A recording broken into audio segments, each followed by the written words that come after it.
यस्माद् मूलादुत्थाय देहम् आविशति जीवः स यः सदाख्य एष उक्तो अनिमा। स यः एष अनिमा है ना, भाषा कहते जिसलिए मूल से ही, मूल कौन? सतनाम, उससे उत्पन्न होकर के तो सृष्टवादी देव ने प्राविशत हुआ है। देहम आविशति, कौन? जीव। यह जो जीव है सा वही क्या है? सदाख्य, वही सतनाम से प्रसिद्ध। और कौन है वो? ऐसा यद उक्तो अनिमा, जो अभी तक कहा हुआ अत्यंत सूक्ष्म तत्व है। अनिमा अणुभावो जगत मूलम, जो जगत का मूल कारण होता सूक्ष्म तत्व है वह तदात्म्यम। उसकी व्याख्या करेंगे। एतत् माने सद आत्मा, यस्य सर्वस्य तद एतत् तत् एतदात्मो। एतदात्मा पहले बना, तस्य भाव एतदात्मा बनेगा। एतदात्मा कैसे बनेगा? एतत् शब्द का अर्थ कर दिया सदात्मा। एतत् माने सदरूपी आत्मा ही है। यस्य सर्वस्य आत्मा, एतत् सत क्या है? यस्य सर्वस्य आत्मा, जो सभी का आत्मा ही है, सभी का स्वरूप तत्व है, वही क्या है? एतदात्मा शब्द से कहा गया। एतत् सत, ऐसे पाठ करना पड़ता है। एतत् सत आत्मा यश सर्वस्य, यश सर्वस्य आत्मा सदरूपेण ज्ञातम, तद वही क्या है? एतदात्म शब्द से कहा गया। तस्य भाव नहीं हो गया तो ऐतदात्म्यम। एतेन सदाख्येन आत्मना आत्मत् सर्वमिदं जगत्, क्योंकि इसी सत नामक आत्मा से ही समस्त जगत ही आत्मवान हो गया, चेतनवान हो गया, सत्तावान हो गया है। नान्योस्ति अस्य आत्मा संसारी, इसलिए जगत का कोई अन्य संसारी नामक कोई आत्मा पृथक नहीं है। इसे श्रुति ने कहा नान्य तो अस्ति दृष्टि, नान्य तो अस्ति श्रोत्री इत्यादि श्रुत्यंतरा। अन्य कोई न दृष्टा है न श्रोता है, इत्या संसार धर्म वाला कोई पृथक इस आत्मा से कुछ भी नहीं है। ये च आत्मना आत्म सर्वमिदं जगत तदेव सदाख्यम कारणम सत्यम, तत्सत्यम है। ऐतदात्म्यम इदम सर्वम की व्याख्या हो गया। अब करे तत्सत्यम। येन च आत्मना आत्मान सर्वम इदं जगत, जिस आत्मा को लेकर के ये समस्त जगत चेतन वाला हो गया है, तदेव सदाख्यम कारणम, वही सत्य नामक जो कारण रूपेण ग्रहण किया गया था जिसे, वही क्या है? सत्य है, वही पारमार्थिक सत्य। अतः स एव आत्मा जगत प्रत्यक्ष स्वरूप सतत्वम याथात्म्य। इसलिए वह आत्मा, स आत्मा जगत प्रत्यक्ष स्वरूपम, समस्त जगत का प्रत्यक्ष स्वरूप है।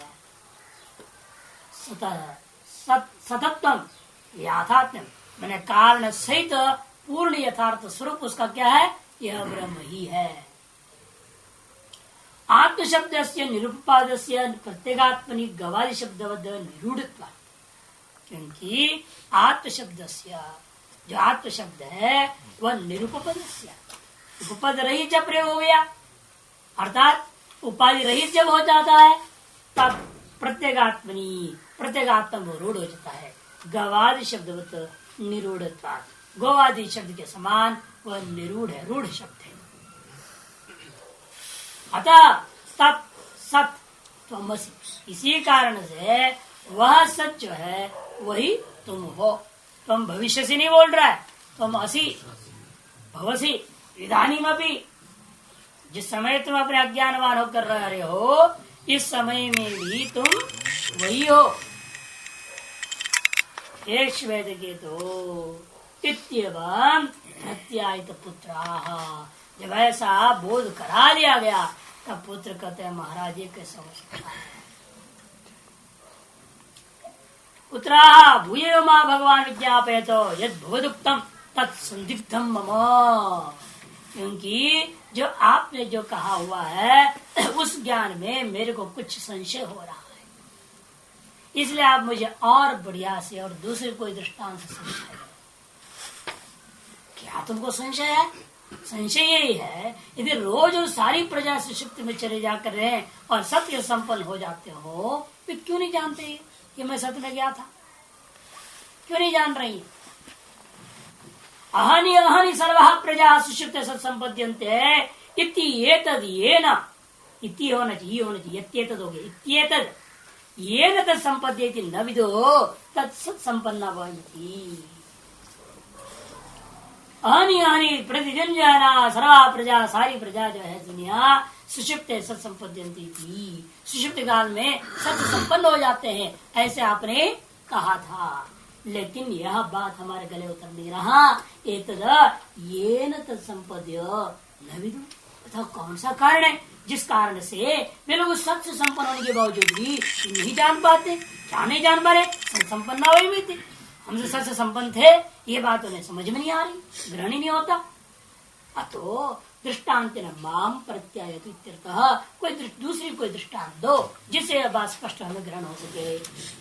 एवं मुक्त सतास्तु सोमिति होवाच, यहाँ पे सकार नहीं है, एवं मुक्त तथा अस्तु, अतु हो गया, अगर चिन्ह है फिर तो है, सभी होनी चाहिए। सोमिति होवाच पिता, तो पिता ने कहा ठीक है बेटा, मैं तुम्हें वो बात समझाऊंगा और एक और दृष्टांत से, जैसे वह अपना स्वरूप को ग्रहण नहीं कर पाता कि हम स्वरूप पे चले गए थे, क्यों नहीं ग्रहण कर पाते हैं, वो बात बड़ा सुंदर दृष्टांत है। मधुमक्खियों से बन्याय हुआ मधुप दृष्टांत। यथा सौम्य मधुकृतो निस्तिष्ठन्ति नानात्यानां वृक्षाणां रसान् समवहारम् एकदा गंगरसं गमयन्ति। कहते हे सौम्य, यथा मधुकृतो निस्तिष्ठन्ति, निष्पादयन्ति, जैसे मधुकर और मधुमक्खियां निष्पादन करते हैं। कैसे निष्पादन करते हैं और क्या निष्पादन करते हैं? नानात्यानां वृक्षाणां, नाना दिशाओं में रहने वाले अनेक वृक्षों के ऊपर उड़ के जाते, पौधों पर जाते हैं, उनके फूलों में विद्यमान रसों को इकट्ठा करते, चाहे नीम का फूल है, चाहे सेब का फूल है, पता नहीं किस किस के फूल है, सब विलक्षण विलक्षण जाति जिनके रस में भी विलक्षणता है परस्पर, उन रसों को वो ग्रहण कर लेते। समवहारम एकताम, और समहरण करके उनको क्या कर देते हैं? उन समस्त को एकताम रसम गमयंती, एकता प्राप्त, उन समस्त रसों को एक रूपता प्राप्त करा देती है। ऐसी विलक्षण रूपता प्राप्त कर देते हैं, अब उसको खाओगे तो पता ही नहीं चलेगा इसमें किसके किसके रस है। और उन रसों के एक एक बूंद अलग कर दिया जाए और पूछा जाए भाई तुम कौन से रस, इसके फूल के रस हो, बताओ, बता ही नहीं सकता। जैसे समुद्र उठाइए, बड़ा ड्रम भर के लाइए और एक एक कटोरी अलग कर दीजिए, उसको सैकड़ों कटोरी में बांट दो और पूछो हर कटोरी में रहने वाला समुद्र जल से तुम कौन सी नदी से तुम आए थे, बताओ, इसमें बता ही नहीं पाया, उसको नाम ही नहीं रह गया। या नहीं? अब ये कहेगा आप मेरा नाम समुद्र है, मैं नहीं जानता कि मैं गंगा जी था कि भाई ये नर्मदा जी था, क्या था पता नहीं, हम इतना ही जानते हैं हम अभी समुद्र है। उसी प्रकार यहाँ पर भी अब इतना ही कहेंगे हम तो मधु हो गए, बस खत्म बात, हम तो रस है, मधु है, शहद है, बात खत्म है। हम ये नहीं जानते हैं ये जो कौन सा रस है। इसके लिए अब जो है देश विदेश में सब जगह हो रहा है, केवल नीम के पेड़ों के पीछे पालने लग गए। अब नीम के फूल उठाए ना, कहाँ जाएगा वो, और बाहर पूरा बड़ा बगीचा रहता है, आम के पेड़ों के बगीचा के पीछे पाल दे तो आम का ही फल, अवसर उसमें शहद में भी आम का सुगंध विशेष आ जाए। नीम का शहद भी लिया, नीम का शहद कड़वा होता है, मीठा कड़वा मिला हुआ है लेकिन कड़वा ज्यादा महसूस होता है, कभी खाओ तो पता चलेगा। यहाँ तो मिलना मुश्किल है, तो बहुत महंगा पड़ता है, शहरों में दिल्ली वगैरह में मिल जाएंगे, अलग अलग होते पैकेट बॉटल्स आते, दिखाते नीम का शहद है, अमुक का शहद है, गुलाब का है, सबका। अच्छा, इसलिए कहते ठीक उसी प्रकार से समझना है, सब एक हो जाते हैं ना, ऐसा मालूम नहीं रहता वहां क्या है क्या नहीं है। लेकिन फिर लौटने के बाद कैसे लौटते वो भी शंका होगा, फिर वापस मनुष्य कैसे हो गया, तक वहां गए तो सही, लेकिन अपने अपने वासना को लेकर चले। इसे उन्हीं वासना के अनुसार वो वापस ऐसा नहीं होगा पति जो है पत्नी का शरीर में चला गया, पत्नी जो पति का शरीर में घुस गया, ऐसा उल्टा नहीं होता। ऐसे हो जाए सारा काम खराब हो जाएगा, नहीं सब उल्टा काम हो जाएगा। वो कहेंगे क्या हो गया, मैं कैसे पुरुष हो गई, ऐसे सोचने लगेगी ना। और वो सब मैं कैसे स्त्री हो गई, मैं पुरुष था। जब जगते हैं भले ही साथ संपन्न हो गए, एक हो जाते, एक रसदा को प्राप्त करते हैं। जब जगते अपने वासना के अनुसार वापस उसी में लौटाते। उस पर आएगा मंत्रों से आगे यद पिच्छसी अहर्य सत्संपद्य न विदुः संसंपन्ना स्मृति तत्कस्मात् इति शृणु। ये तुम पूछते हो भाई प्रतिदिन प्रतिदिन यदि हम वास्तव में सत्य संपन्न हो जा रहे हो, फिर हम सत्य संपन्न थे ऐसे क्यों नहीं जान पाया कोई, इति तत्कस्मात् ऐसा क्यों हुआ, किस कारण से है, यदि तुम एक बात पूछते हो तो इस विषय में सुनो। दृष्टान्तम दृष्टांत सुनिए। यथा लोके हे स्वयं मधुकृतो मधु कुर्वन्ति मधुकृत मधुकर मक्षिकाः। हे सौम्या, जैसे इस लोक में देखते हो ये मधु को बनाने वाले जो मधुकर मक्खियां हैं वे क्या करते हैं, मधु तिष्ठन्ति अर्थात मधु निष्पादयन्ति, मधु को निष्पादन करते हैं ये तत्परासंदा। और उसमें दिन रात लगे रहते हैं, 24 घंटा ड्यूटी लगा रहता है, 1 मिनट भी रेस्ट नहीं लेते। आपस में उनकी सब फिटिंग रहता है, एकदम 24 घंटा ड्यूटी रहते हैं, शिफ्ट पर शिफ्ट होता है उनका। कोई सुखाने में लगा है, कोई लाने में लगा है, कोई अंडों को संभाल रहा है, कोई बच्चे को संभाल रहा है, लगे हुए रहे। महान कर्मयोगियों के लिए दृष्टांत दिया इसने, मधुकर के समान 24 घंटा लगे रहते हैं और निस्वार्थ भाव से। आगे उसकी हत्या भी करके आप ले जाएंगे तो दुख नहीं होता, बनाते रहते। उसको जला देते लोग, क्या क्या करते, मधु को उठा लेते, लेकिन वो कुछ नहीं बोलता, निष्काम भाव से कर्म करके छोड़। मधुकृत इसलिए तत्कथम, इसलिए तत्परा संत, इसलिए जान के कहा है तत्परा संत। इस तरह से हम लोग भी क्या है, हम ब्रह्म परा संतो सत्संपद्यन्ते, हम लोग भी ब्रह्म पर हो जाते हैं उस समय। कथम, किस प्रकार से निष्पादन कर दे, नानात्यानाम नाना गतीनाम नाना दिक्कानांग वृक्षाणाम रसान समवहारम समाहृत्य एकताम एक भावम मधुत्वेन रसान गमयन्ति मधुत्वमापादयन्ति। नाना गतीनाम, इसलिए कह दिया जहाँ हम लोगों का क्या है, इन इंद्रियों के द्वारा बाहर बाहर दौड़ते रहते हैं, नाना विषयों को लेकर के अंदर आ रहे हैं। वो भी नाना दिक्कानाम वृक्षाणाम, नाना दिशाओं में विद्यमान वृक्षों को ओर जाते हैं। रसान समवहारम, हम यहाँ विषयों का समवहरण करते हैं और रसों का समवहरण कर देते हैं। तारस विषयों की वासना से विशिष्ट होकर के हम सब एक ही भूत हो जाते हैं, जैसे वो समस्त रसों से विशिष्ट होकर सारे रस एक हो जाते हैं। एकताम एक भाव मधुत्वेन रसान गमयन्ति, मधुत्वेन ही उन समस्त रसों को एक नाम से जो है अनुभव कराने लग जाते हैं और मधुत्व का आपादन करते हैं उन विभिन्न रसों में। ते यथा तत्र न विवेकं लभन्ते अमुष्यहं वृक्षस्य रसोऽस्मि अमुष्याहं वृक्षस्य रसोऽस्मीति एवमेव खलु सौम्यमाः सर्वाः प्रजाः सति संपत्ति न विदुः सति संपद्यामः इति।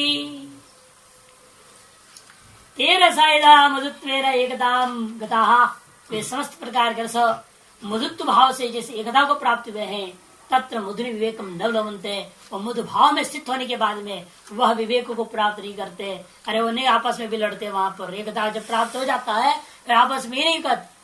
जैसे यहाँ हो जाता है हमारी जो है भरत पर मत सो, ट्रेन में लड़ाई हो जाती है।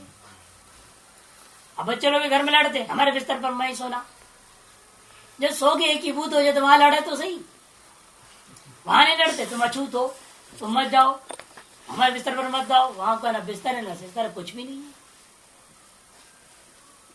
वहां से एक हो जाते, सब भेदभाव समाप्त हो जाता है।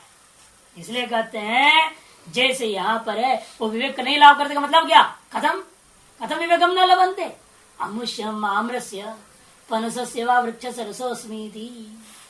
वो ये नहीं ग्रहण करते हैं मैं आम के फूल का रस हूँ या कटहल के फूल का रस हूँ, ऐसा वे अपने आप को पृथक पृथक ग्रहण नहीं करते। यथा ही लोग बहुनाम चेतनावदाम समेतानाम प्रायणाम विवेक लाभ, जैसे लोक में विवेक लाभ हो जाता है, वैसे उस अवस्था में विवेक लाभ नहीं होता। अब यहाँ इतने लोग बैठे हुए हैं, लेकिन सभी को अपने आप को मालूम है मैं इनसे अलग हूं, एक दूसरे से अलग हैं, ये बात सबको ऐसे प्रतीति हो रहा है कि नहीं हो रहा है? विवेक होता है यानी कि हम सब एक हो गए हैं, ऐसा कभी नहीं होता है। सबको अपना अपना शरीर का भान है, अपना मन बुद्धि अहंकार चित्तों का भान है, सब अपने आप एक दूसरे से अलग मानते हैं। यानी कई तो मजबूरी में यहाँ एक साथ बैठे हुए हैं, परस्पर राग द्वेष रहता है, लेकिन क्या कर रहा है, एक जगह पढ़ रहे हैं सुन रहे हैं तो बैठना पड़ता है। क्या कर, अरे बाहर जाके एक दूसरे बेचारा भी नहीं देखेंगे, बात भी नहीं करना, दूर की बात है। अब यहाँ पर देखना पड़ेगा, सामने बैठे तो क्या करें, अगल बगल में बैठे तो देखना पड़ता है।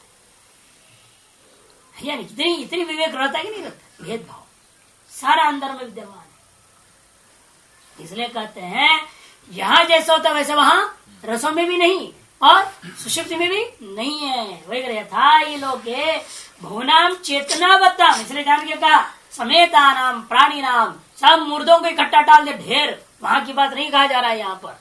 चेतनावता विशेषण दिया भाष्यकार ने, तो कहोगे यहाँ मुर्दों को ढेर डाला है, यहाँ पर क्यों नहीं विवेक हो रहा है? होता है ना, कई घटना हो गई, सारे मुर्दे इकट्ठे पड़े रखे रहते हैं, उसे जाके ढूंढना पड़ता है कौन सा मुर्दा अपना है, अपनों का है किसका है पहचानना पड़ता है ना। वहां नहीं लेना दृष्टांत, वहां विवेक नहीं रहता है ना। किसी दृष्टांत क्या ले रहे हैं, जहाँ चेतनावत्ताम समय समेता नाम, किसी कारणवश इकट्ठे हो रखे हैं, ऐसे प्राणियों का यथा विवेक लाभ होती अमुष्य हम पुत्र अमुष्य हम नप्तास्मीति, जैसे वहां विवेक हो जाता है मैं अमुक का पुत्र हूँ, अमुक का नाती हूँ इत्यादि, वैसे यहाँ इन रसों का परस्पर नहीं होता। तेज लब्ध विवेका संतो न संकीर्यन्ते, क्योंकि ये जो लोग होते हैं लब्ध विवेका संतो, परस्पर विवेक लब्ध होने के नाते आपस में की भूत नहीं हो जाते। न तथा यहाँ मधु के मामले में दृष्टांत में और दाष्टान्त बुधा सुषुप्ति में, दोनों स्थल में अनेक प्रकार वृक्ष रसानाम अपि मधुर अम्ल तिक्त कटुकादि नाम मधुत्व एकदंगता नाम मधुरादि भावेन विवेको न गृह्यते अभिप्राय। तथा यह मैंने जैसा आपको लोक का दृष्टांत चेतन वाले लोग अपना विवेक कर लेते हैं, उस प्रकार से यह न गृह्यते ऐसा विवेक कर देना। यहाँ मैंने कौन मधुरूपी दृष्टांत में और दाक्षिण सुषुप्ति में अनेक प्रकार वृक्ष के रसों को यहाँ पर मधुर अम्ल तिक्त कटुकारी रसते, वो सब जब मधुत्व भाव को एकता को प्राप्त कर गए, उसके मैं मधुर रस हूँ, मैं तिक्त रस हूँ इत्यादि भाव ने पृथक पृथक विवेक वे नहीं ग्रहण करते हैं। इत्यभिप्राय यथा अयम दृष्टान्त इत्येवम् एव खलु, जिस प्रकार से दृष्टांत है ठीक उसी प्रकार से हे सौम्य इमा सर्वा प्रजा, समस्त प्रजाएं आनी आनी सत्य संपद्य सुषुप्त काले मरण प्रलय इसलिए कह दिया कि सृष्टि काल में नहीं, मरण में भी और प्रलय में भी सब कहाँ है, सत्य संपद्य, सत्य के साथ संपन्न हो गए हैं। न विदो न विजाने हो सत्य संपद्या में संपन्ना इति वा, हम सत्य संपन्न हो चुके हैं या संपत्ति को प्राप्त होंगे, ये दोनों ही बात इन लोगों के मन में आता ही नहीं। यस्माच्चैवमात्मनः सद्रूपताम् अज्ञात्वैव सत्संपत्ति, क्यों ऐसे होता है? कारण यह है वे अपनी सद्रूपता के ज्ञान के बिना एकीभूत हो जाते। अपनी जो सद्रूपता का ज्ञान है उस ज्ञान को छोड़ के कोई नहीं एकीभूत होंगे, तो मैं सद्रूप एकीभूत हुआ था मालूम ही नहीं होगा। जैसे आप अपने ब्राह्मणत्व धर्म को लेकर के 10 का बीच बैठ जाएगा तो भी आपको रहता मैं ब्राह्मण हूं, एकीबा हो गया क्या? नहीं। और उनको छोड़ के आप एक चले जाइए, आपको फर्क नहीं पड़ता, आपको भेद ही नहीं महसूस होता, हम सब एक हैं बोलोगे नहीं। जैसे तरह हम सब संघी हैं, आरएसएस सब संघी हैं, संघी भाई, कांग्रेस भाई।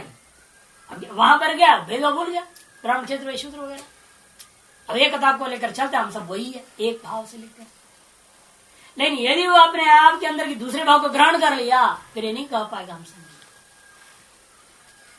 या नहीं। इस तरह से यहाँ पर भी जैसा चेतनवान पुरुषों में है उसे रसों में भी अपने मधुरत्व भाव को लेकर के अंदर प्रवेश कर गया। अतः नहीं समझ पाता है हम कौन है बाद में, विशिष्ट को लिया ना, इसे नहीं समझ पाता मधु भाव को प्राप्त हो गया। मधु थे क्यों, पहले से भी मधु है। मधुत्व में उस मधुत्व का विशेष रूपा रस मधुरत्व या तिक्तत्व आदि को विशेष रूप ग्रहण करके वो प्रवेश हुआ। यावत पर्यंत आप अपने सविशेष होकर के आप सुषुप्ति में जाओगे तावत पर्यंत आपको सत्य अनुभूति, मैं सद्रूप हूं ऐसे मानकर प्रवेश करिए, अवश्य आपको ध्यान होगा और उठने के बाद भी कहोगे मैं सत्य संपन्न था। इसलिए बहुत तगड़ा अभ्यास की जरूरत पड़ता है। इसलिए योग निद्रा में कहा जाता है ना, जो संकल्प का वर्णन करते हैं, क्या संकल्प करोगे? स्वर्ग का संकल्प, एक क्षुद्र संकल्प। भाई गुरुजी ने बड़ा जबरदस्त बोले इसको। कैसा संकल्प होना चाहिए? तब ब्रह्मांड का देखने वाला, इस ब्रह्मांड को संचालन करने वाला, यह ब्रह्मांड जिससे उत्पन्न हुआ है उस आत्मा को मैं देखना चाहता हूं, उस आत्मा का मैं अनुभव करना चाहता हूं। ये संकल्प लेकर योग निद्रा करना है। और वही संकल्प का अभ्यास इतना दृढ़ हो जाएगा योग निद्रा से, तो सुषुप्ति में भी वही संकल्प चलेगा। सुषुप्ति में भी उसी संकल्प से आप उपासना करोगे, एक तरह से उपासना हो गया। फिर तो आपका शयन भी उसी के लिए ही हुआ। जो कहते निद्रा समाधि स्थिति, यद्यत करो तदखिलम शंभोदवाराधनम, वो स्थिति बन जाएगी, अपने आप ब्रह्मानुभूति घूमते फिरते वक्त हो जाएगी। लेकिन वो सामर्थ्य लाने के लिए क्या है? हमें ये समझना है कि मैं सत्य हूं और मैं अपनी सद्रूपता का अनुभव करना चाहता हूं। इसके बिना हम सुषुप्ति में जाते हैं ना, अतएव हम नहीं जान पाते हम सबसे संबंध। यही बात कर यहाँ यस्माच्च एवं, जिसलिए ऐसा है पता है, इसलिए कि आत्मन सद्रूपता अज्ञात है ना, आत्मन सद्रूपताम अज्ञात्वा एव सत् संपद्यन्ते, इसी वजह से नहीं जाता। और इसको जान करके यदि हम जाएंगे अवश्य उसकी अनुभूति हो जाएगी। इसीलिए लेकिन उसके लिए पूर्व अभ्यास लगातार, यानी कि आज बैठ गए रात्रि 10 बजे से लगा रहा, जब नींद भी आ नहीं रही है तो मैं सत्य अनुभव करना चाहता हूँ, मैं सद्रूप में ही सोना चाहता हूँ, ऐसे करते रहो। जब करते करते करते नींद भी आ जाएगी लेकिन कुछ नहीं होगा। इसके लिए इतना बड़ी वासना संसार की बैठा हुआ है मैं देवदत्त हूं, लेकिन वो जब मन में सोच रहे हो मैं सत्य हूं, उस समय में भी अंदर में क्या रहेगा छुपा हुआ, मैं देवदत्त वासना रहेगी। इसे वासना क्षय पूर्वक के संकल्प सिद्धि होनी चाहिए। उसके लिए अभ्यास, जैसे कर्त अभ्यास जड़मूत होती सुजान जो कह दिया कबीरा ने, इसी पर को तो कहा है। घिसते घिसते घिसते एक एक बूंद बूंद टपक दे छेद कर देता, पत्थर को भी छेद कर। उसे रोज अभ्यास करना पड़ता है, 1-2 दिन की बात नहीं चलती। और पता नहीं कितना दिन चले गया, कितना जन्म चले, कितना वर्ष चले, कोई भरोसा नहीं। अपने वासना का क्षय करने के प्रति हमारे अभ्यास में, जिसने पहले कहा था तत्परता, तत्पर सहित इंद्रिय अंतरंग साधन में, इसलिए भगवान ने गिनाया शब्द लभते ज्ञान तत्पर। जो तत्परता कितनी हमारे अंदर है उसके पर निर्भर, अटूट निष्ठा होनी चाहिए। इसको अभ्यास करना चाहिए। दीर्घ काल निरंतर सत्कारा से भी तो दृढ़ भूमि अभ्यास, दृढ़ भूमिता प्राप्त होता है तब जब दीर्घ काल हो, निरंतर हो और सत्कार से सेवित हो, गृहित हो, प्रतिपादित हो या उसको अभ्यास किया गया, तब वो दृढ़ भूमि को प्राप्त। इसलिए कहते हैं हाँ अतः तह लोके इत्यादि, तह व्याघ्रो वा सिंहो वा वृको वा वराहो वा कीटो वा पतंगो वा दगंशो वा मशको वा यद्यद् भवन्ति तद आभवन्ति। इसलिए ये वहां से सुषुप्ति से लौटते हैं ना, जो जैसे थे वैसे ही लौटते। जो व्याघ्रता, बाघ तो बाघ ही बनता है, सिंह सिंह ही बनता है, वृक जो है सिंह में चला जाएगा, सिंह वृक बन जाएगा, तो उल्टा सब काम नहीं होता। वृक वृक ही होकर लौटता है, वराह वराह कर ही होकर लौटता है, कीट कीट होकर लौटता है, पतंग पतंग, दंश दंश मश मश यद यद भवंती, जो जैसे थे सुषुप्ति से पहले तद आभवंती, उस रूप से वह लौट के आता। कारण है कि वे अपने सदरूपता को जानकर प्रवेश किए। अतः यह लोक है नाश, अतः ते यह लोक, इस लोक में यह करते लोक के ते सर्वे मने वे सारे जो चेतनवान जो सुषुप्त में की भूत हुए थे, वे सब के सब यद कर्म निमित्तम याम याम जातिम प्रतिपन्ना, जिन जिन कर्म को निमित्त बना करके जो जो जाति को वे प्राप्त हुए थे, आसन व्याघ्रादि नाम व्याघ्र हम सिंह मित्येवं प्रतिपन्ना, आसन आसु होने चाहिए, आसन कर दिया, प्रतिपन्न हुए थे पहले व्याघ्रादि भाव से, अर्थात पहले क्या उनके था, सुषुप्त पहले व्याघ्र हूं मैं सिंह हूं, ये भाव था। इत्येवं ते तत्कर्म ज्ञान वासनांकिता संतः, आ गया ना, वह कर्म और ज्ञान की वासना से अंकित होकर गए। सत्प्रविष्टापि, सत्प्रविष्ट होने पर भी तद्भावे नैव पुनराभवन्ति, तत्भाव से ही वह वापस लौटते हैं। पुनः सत आगत्य, सत से आकर के पुनः उन्हीं शरीरों में प्रवेश कर जाते। व्याघ्र वा सिंह वा वृको वा वरा वा कीटो वा पतंगो वा धनुषो वा मशको वा यद्यत् पूर्वम यह लोके भवन्ति बभूवुः, है ना, यहाँ से ले लिया। जो जो उस लोक में वे पहले थे, तदेव पुनरागत्य भवन्ति, वही वापस लौटने के बाद दोबारा हो जाते हैं। युग सहस्र कोट्यंतरितापि, जान के प्रलय को भी दे लेकर करें, सुषुप्ति कुछ घंटों की बात क्या कर रहे हो, तो महान प्रलय के बाद भी युग सहस्र कोट्यंतरितापि, 1000 युगों का व्यवधान के बाद भी जन्म लेना पड़ जाए तो भी इनका वही हाल होता है, फर्क कुछ नहीं पड़ता। कारण है कि वो अपना उस वासना को लेकर के पड़े हुए रहते हैं। प्रकृति लय वाले लोग उतने मनवंतरों के बाद आते ना वापस लौटते, इसलिए कह रहे हैं जो है वे वैसे के वैसे रहेंगे। संसारिणो जंतोर या पुरा भाविता वासना सा न नश्यति इत्यर्थः, कहने का मतलब चाहे जितने भी अरबों खरबों वर्ष भी हम सत्य संपन्न रहे सुषुप्त अवस्था में, प्रलय काल में या ज्ञान काल में, तो वह संसारी जंतु का जो पहले से भावित वासना है ये सत्य संपन्न होने मात्र से नष्ट नहीं होते। यथा प्रज्ञम्य संभवा इति श्रुत्यंतरा, श्रुत्यंतर प्रमाण कहते हैं जैसे उनकी प्रज्ञा है, जैसे उनकी वासनाएं हैं, उसी अनुसार उनका पुनः पुनः जन्म होते रहेगा। ता प्रजा इसमें प्रविश्य पुनराविर्भवन्ति, उसी वर्णन कर रहे हैं।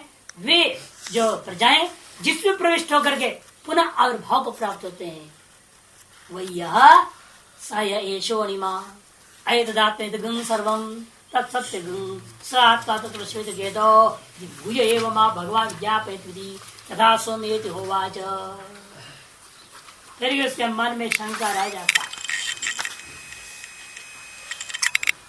सयेश अणिमा, बस वही है अणिमा है, सूक्ष्म तत्व जगत का कारण रूप में कहा गया है पूर्व में, वही सुषुप्ति अवस्था में जब सत्य को संपन्न कर रहे ना, वह यह सत्य वही है। ऐतदात्म्यम इदम सर्वम, ये आत्मा इन समस्त जगत का, इसलिए तत्सत्यम वही परमार्थ सत्य है, वही आत्मा है, वही तुम हो हे श्वेत वेदी। तब उसने कहा भगवान पुनः आप मुझे और विस्तार से उसको समझाइए, क्योंकि ये तो हमें नहीं मानना आ जाता है। चलो ठीक है, हम यहाँ से वहां चले गए तो वहां से आते तो मालूम तो रहता है अमुक गाँव गया था, मैं अमुक गाँव से आ रहा हूँ, मालूम तो रहता है। चले अज्ञान चला ही गया, मान लो कोई पकड़ के चोर चाल लेगा, अपना छोड़ दिया कहीं उसको, मालूम नहीं कहा जा रहे, अज्ञान पूर्वक चले गए, लेकिन बाद में जब लौटा तो इतना मालूम तो रहेगा, वहां गया जहाँ छोड़ दिया गया तो पूछताछ कर लेगा वो, भाई हम कहाँ हैं, मैं अमुक गांव का हूँ, मैं वहां जाना चाहता हूँ। तो वो लोग बताएंगे बेटा तो ऐसे ऐसे कर, ऐसे जाओ वैसे जाओ, रास्ता ऐसे ऐसे बताएंगे। वो जैसे पहले आया ना एक बार पांडव प्रसाद वगैरह सन्नत दाक्षा करके बांध दिया गया, चोर को छोड़ दिया, वो पूछताछ करके जैसे आ जाता है वैसे ही ज्ञानी अज्ञानी भी आ जाएगा अपने ज्ञान स्वरूप में।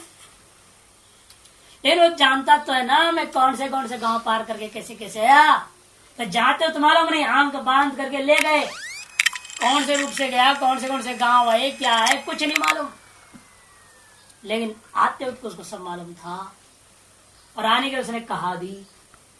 उसी पर यहाँ पर भले हम अज्ञान पूर्वक घुस गए सुषुप्ति में, सत्य में एकीभूत हो गए, लेकिन लौटेंगे जब तब तो मालूम होना चाहिए मैं सत्य में था और सत्य सब इस रूप से मैं वापस आ गया हूँ शरीर में। ये क्यों नहीं होता? तब उसका भी जवाब देने के लिए अगला दृष्टांत उठाएंगे, नदियों का दृष्टांत देंगे।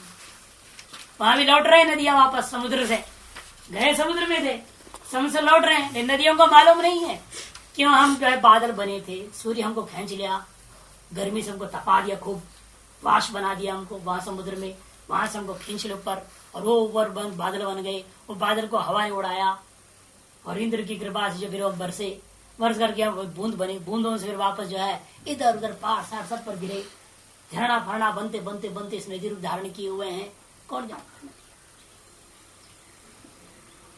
जैसे वो लौटने का रूट उन्हें मालूम नहीं, उसी प्रकार इस अज्ञानी जीव को भी मालूम नहीं होता हम सत्संग लौट रहे हैं। ये दृष्टांत से समझाएंगे। उसी शंका को दिखा यथा लोक के स्वकीय क्रिय सुप्त उत्थाय ग्रामांतरं गतो जानाति स्वग्रात आगतोस्मि इत्यं सत आगतोस्मिति च जंतूनां कस्मात् विज्ञानम न भवति। जैसे कोई आदमी अपने घर में सोया था, फिर चला गया दूसरे गांव में, ग्रामांतरं गतो जानाति, ग्रामांतर जाता है तो उसे मालूम होता है मैं घर से आया हूँ, और गांव से वापस घर आता है तो ये मालूम अमुक गांव से मैं घर आया हूँ। जहां भी गया हो वहां से लौटता है तो मालूम रहता है मैं अमुक जगह से अमुक जगह गया और अमुक जगह से लौट रहा हूँ। स्वगृह आगतोस्मिति एवं सदा आगतोस्मिति, इसी पर यहाँ पर इसको मालूम होना चाहिए मैं सत से आया हूँ, मैं अपना घर, असली घर क्या है मेरा सत्य है, उससे मैं सोया था और वहां से मैं लौट के आ गया हूँ। ऐसे क्यों नहीं जानता? इस गांव रूपी घर में, गांव रूपी घर कौन है यहाँ पर? गांव यहाँ शरीर ही है। अपना सत्य रूपी घर में सोया था और ग्रामांतर हो गया, शरीर रूपी ग्रामांतर में हम प्रवेश कर रहे हैं। ऐसे क्यों नहीं जानता ये? भूय माँ भगवान विज्ञापित तो इस बात को आप और हमें विस्तार से सम्यक ढंग से समझाइए। भगवान तदा समिति होवाच पिता, उस बात को समझाने के पिता ने कहा ठीक है बेटा सुनो बेट। इमा सौम्य प्रस्ताव प्राच्य पश्चात प्रतीच ता समुद्रात् समुद्रमेवापयन्ति स समुद्र एव भवति ता यथा तत्र न विदुः इयम् अहमस्मि इयम् अहमस्मीति एवमेव खलु स्वमिमाः सर्वाः प्रजाः सदागत्य आगम्य न विदुः सतागच्छामः इति तह्यव्याघ्रो वा सिंहो वा वृको वा वराहो वा कीटो वा पतंगो वा नगुंशो वा मशको वा यद्यतं तदा भवन्ति। इमा सौम्य हे सौम्य इमा नद्य प्रस्तात् प्राच्य सिन्नन्ते पश्चाच्च प्रतीच्यस्ताः समुद्रात् समुद्रमेवापयन्ते। कहते हैं ये सारे के सारे जो है समुद्राद आगत्य, समुद्र से आए थे, आकर के जो है ना इस देश में पश्चिम दिशा में गिरे और पूर्व दिशा की ओर भाग पड़े। कोई पूर्व दिशा में गिरा, पश्चिम दिशा की ओर बह रहा है, उत्तर दिशा में गिरा, पूर्व दिशा में दक्षिण दिशा की ओर बह रहा है। कहीं से कहीं बहते चाहते कहाँ चले जाते, अंत में समुद्र में ही चले जाते हैं। समुद्रात आगम्य समुद्रमेव अपयन्ते स समुद्र एव भवति, और हो जाते क्या वहाँ, वह समुद्र ही हो जाते हैं। ता यथा तत्र न विदुः, और समुद्र अवस्था में भी मालूम नहीं रहते उन्हें कि हम जो है अमुक नदी के हैं। अयम अहम अस्मि, इयम अहम अस्मि, इयम नदी है इसलिए इयम कर दिया, इयम अहम अस्मि इयम अहम अस्मि एवमेव खलु स्वमिमा सर्वा प्रजा। इसी प्रकार से हे सौम्य ये सस्त प्रजा सत आगत्य न विदो, सत से आए हुए फिर सत में चले जा रहे हैं। सत आगच्छा वह हम सत से आए हुए हैं, ऐसे नहीं जान पाते। अतएव ये लौट करके वापस सदरूप में स्थित नहीं रहते, इनको लौटना पड़ जाता है। व्याघ्र व्याघ्र रूप में लौटता है, सिंह सिंह रूप में लौटता है, वृक्ष वराह कीट पतंग मछली इत्यादि सभी जो जिस जिस वासना से वास्तव कर गए हुए थे उसी वासना से वास्तव वापस लौट जाते हैं। यहाँ पर ब्रह्म सूत्र पर विचार इसलिए कर्मान स्मृति शब्द विद्यधिकरणम 3-2-9 सतागम्य न विदु है ना, इस पर सत से आए हुए और नहीं जानते हैं, इस पर है कर्मानुस्मृति शब्द विद्याधिकरण ब्रह्मसूत्र 3:2-9 तीसरे अध्याय दूसरे पाद का 9वां अधिकरण है। वह कर्म इतना मजबूत है, वह सत्य संपन्न होने के बाद वह कर्म नष्ट नहीं होते। वह आपको उल्टा जैसे वहां कर्म क्षय हुआ, शक्ति के अनुरूप जो कर्म का क्षय होते बराबर अन्य जो कर्म जागृत स्वप्नानुकूल कर्म जो है ना, वह आपको आपके स्वरूप का स्मरण करा देंगे। और आते हैं आप समझते हो मैं यज्ञ दत्त देवदत्त समझ वापस लौट जाते हैं। कर्मानुस्मृति शब्द विधिकरण इस अधिकरण बात को निश्चय दिया हुआ है। शुणु तो दृष्टान्तम भाष्यकार कहते हैं, पिता ने कहा सुनो इस विषय में आपको दृष्टांत देख के समझाता हूँ। यथा विमान अद्यो गंगाद्याः पुरस्तात् पूर्वाम दिशम प्रति प्राच्छ प्राग्ञंचन सौम्य जिस प्रकार नदियां गंगादि पुरस्तात् पूर्वाम दिशम प्रति पूर्व पुरस्तात् पूर्व दिशा के प्रति दौड़ते हैं। प्राच्छ नदी ऐसा भी प्राग्ञंचना पूर्व दिशा की ओर निम्न होता हुआ गति को प्राप्त होते हुए पूर्व दिशा की ओर दौड़ जाते हैं। पश्चात प्रति दिशम प्रति सिंधुवाद्या और सिंधुवादी पश्चिम दिशा की ओर दौड़ रहे हैं। प्रतीचिम अंचंती गच्छन्ति पश्चिम दिशा की ओर जाते हैं। ये प्रतीक्षा, इस रण का नाम भी प्रतीक्षा पड़ गया। ता समुद्रात अम्बो निदेर जलधरीर आक्षिप्ता। यद्यपि ये कहाँ से आए थे? समुद्र से। कैसे समुद्र से यहाँ आ गए? कहाँ समुद्र है, कहाँ जो है हिमालय है? समुद्र से यहाँ कौन ला कर रख दिया उनको? दोबारा बाहर से दौड़ा दिया। और विलक्षणता ये भी है, वहां तो खट्टा नमकीन था और यहाँ जब लौट के इधर आए तो मीठा हो गए। कौन इसको मीठा किया? कैसे हो गया सब? इसलिए कहते भाष्यकार बीच में घुसाओ इस बात को। जलधरी राक्षसा, समुद्र से डायरेक्ट इधर आके नहीं पड़ गए। समुद्र से वो वाष्प आदि प्रक्रिया से जो है बादल आदि बनते हुए क्रमशः यहाँ पर पड़े हुए हैं। इस प्रक्रिया में वो मीठे हो। नमक वही रह गया, जो सुखाया गया उसको शोषण हुआ तो जब वाष्प हुआ वो वाष्प मीठा मीठा है। तो मधुर जल का स्वभाव मधुर, नमक सहित थोड़ा वाष्प आएगा। नमक वाष्प नहीं बन सकता। क्यों? नमक क्या है? स्थूल है, पार्थिव पदार्थ है। जल मात्र वाष्प हुआ और जल क्या है? मधुरैव। जले मधुरैव, मीठा होता है। अच्छा, जो भी नदी होगा मीठा ही होगा, लेकिन वो भी ज्यादा मीठा क्यों होता है? कोई कोई पानी बहुत मीठा होता है। अरे वो उपाधियों का खेल है। अरे टपक पड़े ना, बारिश होकर जिन जमीनों के ऊपर होकर के आ रहा है, जड़ी बूटियों पर आ रहा है कि कैसे पेड़ों पे आ रहा है कि कहां कहां से टपक कर आ रहा है और कितने मलमूत्र आदि को लेकर आ रहा है, सब पर निर्भर है ना उसकी मिठास कैसी है। अच्छा होता है, जितना जा रहा है उसमें उतना ही तो खराब रहेगा। वो जितने नदियों में जो है जितने नालों को घुसा, जितना टट्टी पेशाब सब चला जाए तो क्या होएगा? उसका स्वाद और थोड़ा रहेगा जो ओरिजिनल है वो नहीं रहता। वैसे जमीन पेड़ पर गिरते हुए आ रहे हैं तो उसका असर तो करता ही, वहीं से बिगड़ चुका उसका मिठास। और यहाँ तो हम लोग और बिगाड़ने में लग गए हैं। पूर्ण रूप से लगा हुआ है। और जो बना भी दिया है जगह जब गंगा प्रदूषण, उसमें भी क्या करते हैं? मल थोड़ा ठोस पदार्थ अलग करते हैं, बाकी सब तो घोलने का मशीन भी लगा दिया, घोल कर बढ़िया से अंदर मिला दिया कि बाहर अंदर वहां चले जाने तैरता होना दिखाई दे। वही चीज बढ़िया मिला करके भेज देते हैं गंगा जी वापस। तो क्या फायदा? प्रदूषण झूठे है ड्रामे। तो यह इसीलिए कहते हैं कि मधुर भी हो गया, सब कुछ कारण हुआ, वहां बीच से आक्षिप्त मानना पड़ा। क्या? जलधरैराक्षिप्ता पुनर्वृष्टि रूपेण पतिता। जलधरों के द्वारा ग्रहण किया गया और वृष्टि रूपेण गिरा दिया गया। गंगादि नदी रूपिण्य, गंगादि नदी रूप को प्राप्त करके पुनः समुद्र मंभो निधि में पियंती, पुनः समुद्र रूपी और जल निधि में ही वापस लौट जाता। समुद्र भवती। अतः सारा प्रक्रिया काल में समुद्र था। बीच में उसका नाम अपने बादल रख दिया, बारिश रख दिया है ना, झरना रख दी, स्रोत रख दिया, अनेकों नाम रख देते हो। लेकिन ताह नद्यो यथातर समुद्र समुद्रात्म नाम एकदांगता न विदो। ठीक उसी प्रकार नदियां समुद्र में समुद्र रूप को प्राप्त करने के बाद वे मैं हम अमुक है करके नहीं जान पाते हैं। न जानती यम गंगा हम अस्मी यम यमुना हम अस्मी एवमेव खलु स्वमीमा। इसी प्रकार से समझो ये सीमा सर्वा प्रजा, ये सारी प्रजा है। यस्मा सत संपद्य न विदो, जिसने सत संपन्न नहीं जान पाते हैं। तस्मा सत आगम्य न विदो, जिस प्रकार से सत्य में एकीभूत होते हुए नहीं जान पाते, असल से लौटने के बाद भी नहीं। सत्य में हम मिल रहे जा रहे हैं ये भी नहीं जानते, सत्य में ही रहे ये भी नहीं जानते, सत्य से हम लौट रहे हैं यह भी, तीनों ही बात नहीं जान पाते। जो सता आगच्छा महे आगता इतिवा, सत्य से हम आए हुए हैं या आ गए थे ऐसा कोई नहीं समझ पाता। बल्कि तो यह व्याघ्र समान मन्यत दृष्टन लोके जले विचित्रंग फेल बुद्ध उत्तिदाह पुनस्तद्भाव गता विनष्टा।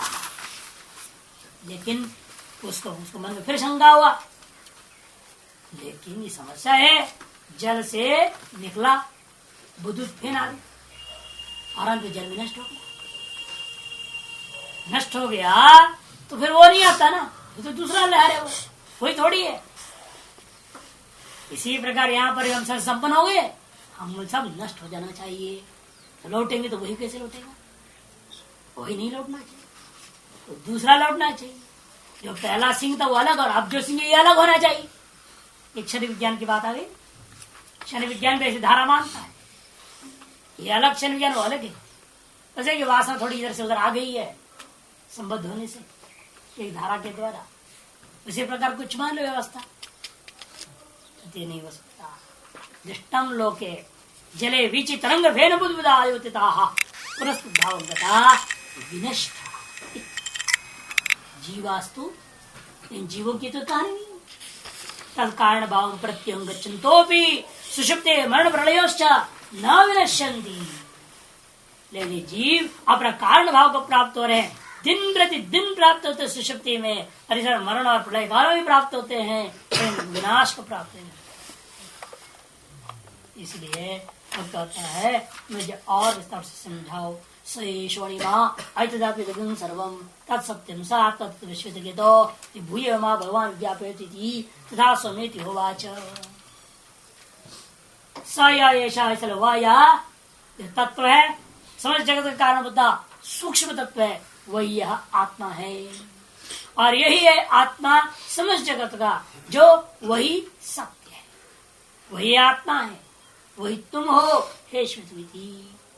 भूय एव, ये यह हो गया है, ये वो कहता है भगवान भूय एव माँ भगवान विज्ञापित। मूल में भगवान आप मुझे और समझाइए कि नष्ट क्यों नहीं हो जाते जब लय होते वहां, ये हमें नहीं ग्रहण में आया। अब अगला संशय, विलय हो गए तो नष्ट हो जाते हैं, वैसे ये भी नष्ट हो जाना चाहिए जी, क्यों नष्ट नहीं हुए, ये शंका है यहाँ। इस शंका का समाधान करने के लिए तो और दृष्टांत देते हैं। ये जब जाते हैं ना और अपने जीव भाव को त्याग के नहीं जा रहे वहां, जैसे बुद्धुत फेन आदि अपने स्वरूप त्याग पूर्वक लय हो गए, अपने सामने विशिष्ट रूप जो था फेन रूपता जो थे, मैं फेन हूं, ये भाव को त्याग करके वो मैं जल हूं हो गए, अतः वो लौटते नहीं, वो नष्ट हो जाते। लेकिन ये भला कभी ऐसा करता नहीं ना, भाई देवदत्त तो इसको छोड़ता ही नहीं, ब्राह्मण इसको छोड़ता नहीं। भगवान ने बड़ा ठेका भी ले लिया बेचारे ने, नहीं देखा जीव मानता है तो मैं ठेका ले लूं तो मान लेगा शायद, ये विश्वास करके भगवान ने घोषणा कर दिया सर्वधर्मान प्रत्यज मामेकम शरणम व्रज अहम तो सर्व पापेभ्यो मोक्षयिष्यामि मा शुचा। फिर भी जीवों की अक्ल आज तक नहीं आई है, अपने धर्मों को लेकर के ही घुसते हैं सुशक्ति में, अपने धर्मों को लेकर के ही चल रहे, ब्राह्मण क्षेत्र वर्ण आश्रम धर्मों को लेकर के, जिसको मुक्ति चाहिए नहीं तभी तो। और अभी और बुरा हालत हो गया ना, ये धर्म ना वो धर्म, बेधर्मा हो गए, सर्वधर्मा हो गए। ये देश का शासन ही सर्वधर्म है, क्या कर लोगे। यथा देश की शासन है, जैसा कानून वैसे प्रजा भी हो जाते हैं ना।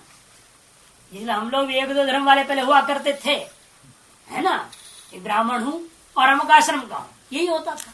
कोई क्षत्रिय है अमुक आश्रम का है, इसके अलावा कुछ नहीं हुआ, वर्ण और आश्रम उसी हिसाब सारी व्यवस्था चलती थी। लेकिन आप न वर्ण रहोगे ना आश्रम रहोगे, आप तो पता नहीं क्या क्या है यही नहीं मालूम है ना। आप क्या है आपको मालूम है? किसी को मालूम? अब ज्यादा जब पढ़े लिखे से पूछो तो अपने डिग्रियों को गिना देगा, बीकॉम PhD ChD दुनिया पर बोल देगा, मैं ये सब पढ़ा हूं, मैं अमुक हूं, ये सब वाला हूं। वो अपने अपने को सारी चीजों वाला मैं हूं ऐसा पकड़ लिया।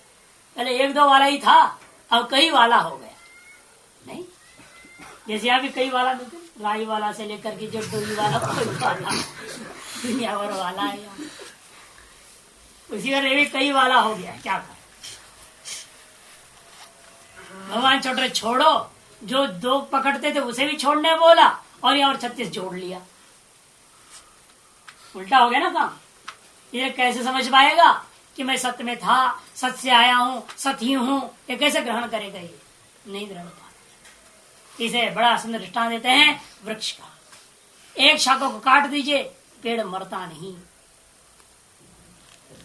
क्यों? उस पेड़ और शाखा के प्रति अहंभाव भले छूट जाएगा, लेकिन वृक्ष के प्रति अपने अहंभाव बना रहे। श्रृणु दृष्टांतम, इस विषय में सुनो भाई, ये दृष्टांत समेत मैं समझाता हूँ। अस्य सौम्य महदो वृक्षस्य यो मूले अभ्याहन्यात् जीवन स्रवेत्, यो मध्ये अभ्याहन्यात् जीवन स्रवेत्, यो अग्रे अभ्याहन्यात् जीवन स्रवेत्, स एष जीवेन आत्मनानुप्रबोध पेपीयमानो मोदमानस्तिष्ठति। हे सौम्या, अस्य महदो वृक्ष से बहुत बड़ा वृक्ष है जो मूले अभ्यान्यात्, मूल में इसको काट दो। मूल में जड़ से उखाड़ो ऐसा अर्थ नहीं है, जड़ से उखाड़ने के बाद ही खत्म हो जाएगी। हाँ, मूल प्रदेश में एक टुकड़ा काट देना, एक हिस्सा कर देना। जैसे आप मूल प्रदेश में क्या करते हैं, उसके ऊपर का छिलका उतार देते, और ये जो नीरा वाले होते, नीरा ताड़ी नहीं बनाते, और जाएंगे काटेंगे, लोहा को पट्टी घुसा देंगे, नीचे घड़ा बांध देते और उसे टपकता पानी। जीवन स्रवेत हुआ कि नहीं हुआ? ये जीवित ना रहता तो श्रवण कहां से करता हो? तो आपने काट दिया, पूरा पेड़ तो नहीं काटा ना आपने। सर यहाँ पर भी वही हाल इसका भी, सर्वधर्म को त्यागा नहीं है, किंचित धर्म विशिष्टों के अंदर घुसता है, इसे जीवन स्रवित वाले भाव बनी रहेगी। इसका जीवन स्रवित, इसलिए मध्य अभ्याहन्यात्, उसका बीच में कहीं 2-4 डाली काट दो तो क्या, जहां से काट दो वहां से खून बहने जैसे रस कुछ टपकने चालू कर देगा, लेकिन जिंदा रहेगा। इसे अग्रे अभ्यान्यात्, ऊपर की ओर जाकर के काट दो कुछ हिस्सा, कोई आपत्ति नहीं, तब भी जीवन स्रवे। सयेष जीवेन आत्मना अनुप्रभूत, क्योंकि वह यह जो वृक्ष है वह जीवात्मा से ओतप्रोत है और केवल पेपीयमानो, अंदर से जल के माध्यम से पृथ्वी के रसों को पीता हुआ मोदमानास्तिष्ठित, बड़ा आनंद से जीते रहता है। कई पेड़ आप देखते हैं, बकरी चराने वाले आ जाते तो पूरा पेड़ को नंगा कर देते, ऊपर से नीचे सब पिटा दिया, नहीं एक डाल एक पत्ता नहीं दिखाई देगा, ये पेड़ मरता नहीं। 2-4 महीने के बाद देखो हरा भरा मस्त है, कमाल है, तुम खुश हो गए, बड़ा आनंद से रह रहा। नहीं, हरे भरे हो जाते ना, इसका मतलब क्या, बड़ा प्रसन्न है वो, मरे है नहीं। इस तरह से यहां भी समझना है, जब तक मूल से उखड़ा नहीं, अगर जब तक मूला विद्या नष्ट नहीं हुई, तावत पर्यंत जो है जीव भाव नष्ट नहीं होता। चाहे आप जितना भी वैरागी की बातें कहते रहे, जितना ही जूते मारो, जितना ही जो धोखा खाए हो, तो भी अकल कभी सुधरेगा नहीं, कभी नहीं सुधर। उसी प्रकार का है, जैसे शाखाएं डाली वगैरह तोड़ दिया जाता, पत्थर तोड़ दिया गया, फिर भी वो पेड़ में वैसे वैसे और शाखाएं बढ़ती जाती है। कदरत यहाँ पर और बढ़ते ही रहेगा, मामला घटने वाला। इधर रोज सुषुप्ति में जाता है सत में, फिर आकर फिर एक और उपाधि का पीछे लग जाता है, एक और विशेषण चाहिए, एक और सभा का अध्यक्ष बनना है, वहां जाके माला पहनवा लेना है, उधर कार्यक्रम में जाना है, लगा रहता है दिमाग में, रोज रोज और बढ़ते ही रहता है, घटने का कोई सवाल नहीं। कारण वो अज्ञान, वो जीवात्म भाव अभी तक विद्यमान। यथा अस्मिन् वृक्षे दृष्टांत दिया, शृणु दृष्टान्तमसि इत्यादि। ओम पूर्णमद पूर्णमिदं पूर्णात्